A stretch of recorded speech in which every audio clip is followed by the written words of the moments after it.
Hi guys and welcome back, Eric's UK here with another vid. This is kind of a response to Sean Driscoll's video about how do you start your campaigns. And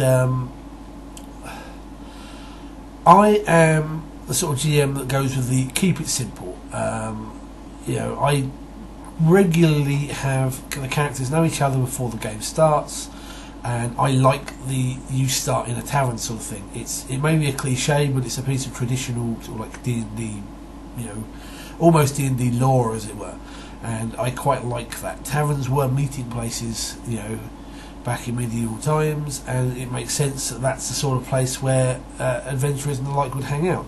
I've also used the idea of characters travelling somewhere in the city or whatever, probably going home from a night at the tavern, and they run into a fight or they overhear something or what have you, and they get drawn in that way. I've also used the concept of message boards, oddly. The idea that in large cities, in cities or maybe large towns, that in the marketplace there's like a board sort of thing where people looking for people can stick a bit of parchment on, looking for my brother Jeff, if you've seen him, sort of thing, or looking for the merchant who was here last week who ripped me off, blah blah blah, and looking for mercenaries, sellswords, and adventurers for a quest. It seems like a different way of approaching somebody and getting characters into the campaign.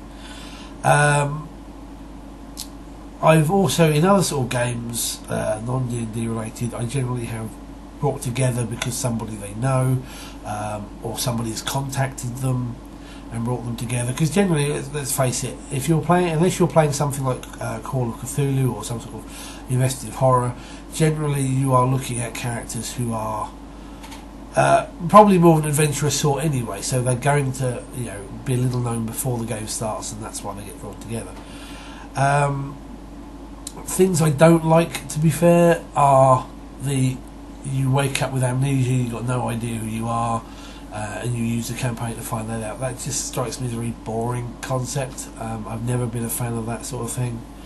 I like to just go by the traditional methods.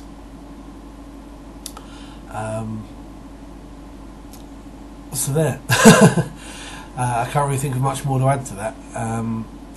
I try and come up with some different ideas here and there, but generally I think there's only so many ways you can adequately bring characters together in a role-playing game, and the ones that people call cliche or tropes are that for a reason. So